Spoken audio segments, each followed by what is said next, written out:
Hello guys, and welcome back. Today I'll show you how to cancel YouTube Premium free trial. Firstly, go to the YouTube website and sign in with your Google account linked to that YouTube. Click on your account icon in the top right corner, and then from the drop-down menu, choose Purchases and Memberships. Next to YouTube Premium, click on Manage Membership.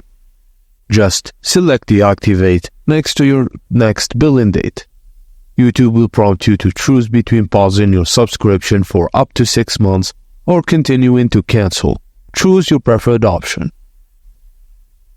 Pausing your subscription allows you to take a break without losing your membership, and if you decide to cancel your subscription, it will remain active until the end of the current billing period. And that's it guys, as simple as that. Thank you for watching, and please don't forget to like and subscribe for more.